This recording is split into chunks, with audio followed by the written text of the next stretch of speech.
नरेंद्र मोदींच्या चाहत्यांची पाठीराख्यांची संख्या ही बरीच मोठी आहे। मोदींचे समर्थक असलेले रामपाल कश्यप आज मोदींना हरियाणामध्ये भेटले। गेल्या 14 वर्षांपासून ते अनवाणी होते। त्यांनी 14 वर्षांपूर्वी एक शपथ घेतलेली आणि अखेर स्वप्नपूर्ती झाल्यावर त्यांनी आपल्या पायात चपला चढवल्या। खुद्द पंतप्रधान नरेंद्र मोदींनी त्यांना नवीन बूट दिलेत। त्यामुळे रामपाल यांना गहिवरून आलं। जोवर नरेंद्र मोदी हे पंतप्रधान होत नाहीत आणि आपण त्यांना भेटत नाही तोपर्यंत आपण अनवाणी राहू अशी शपथ रामपाल कश्यप यांनी घेतली होती। नरेंद्र मोदी 2014 सालीच पंतप्रधान झाले, त्यामुळे रामपाल यांची इच्छापूर्ती झाली, पण मोदींना भेटण्याची इच्छा अपूर्ण होती, जी आज पूर्ण झाली।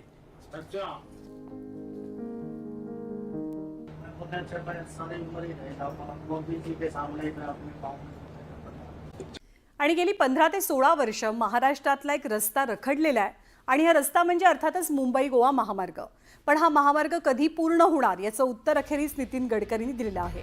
या जून अखेरपर्यंत मुंबई गोवा हायवेचं काम पूर्ण केलं जाईल, पूर्ण होईल असं नितीन गडकरींनी म्हटलंय। त्यामुळे महामार्गासाठी केंद्रीय दळणवळण मंत्र्यांनी एक नवी डेडलाईन दिल्याचं पाहायला मिळतंय। मुंबईच्या दादर इथल्या अमर हिंद मंडळाच्या 78व्या वसंत व्याख्यानमालेत केंद्रीय मंत्री गडकरी बोलत होते। आता मुंबई गोवा आता खूप अडचणी आल्या, पण तुम्ही काळजी करू नका। या वर्षीच्या जूनपर्यंत हा रस्ता 100% पूर्ण होईल, कारण बराच रेंगाळला। एक दिल्ली जयपूर आणि मुंबई गोवा हे आमच्या डिपार्टमेंटमधले थोडेसे ब्लॅक स्पॉट आहे, त्याच्या अडचणी खूप आहेत।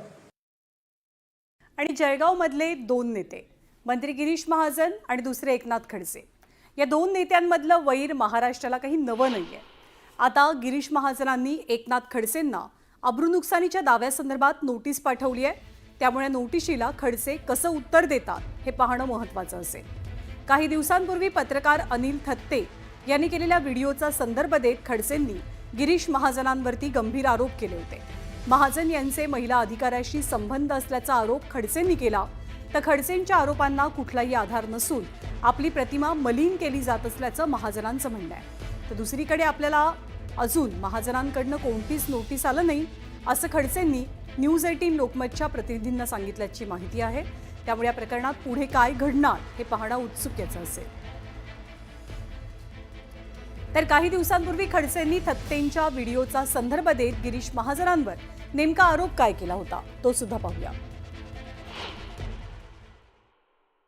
गगनभेदीचे पत्रकार अनिल थत्ते यांनी या ठिकाणी आपली एक क्लिप प्रकाशित केली आणि त्यामध्ये असं म्हटलेलं आहे की गिरीश महाजनांच्या रंगल्या रात्री अशा। त्यात त्यांनी डिटेल सांगितलेलं आहे की गिरीश महाजनांचे एका महिला IAS अधिकाऱ्याबरोबर संबंध आहे। तिचं नाव मला माहिती आहे, पण ते सांगणं उचित होणार नाही असे त्यांनी म्हटलेलं आहे।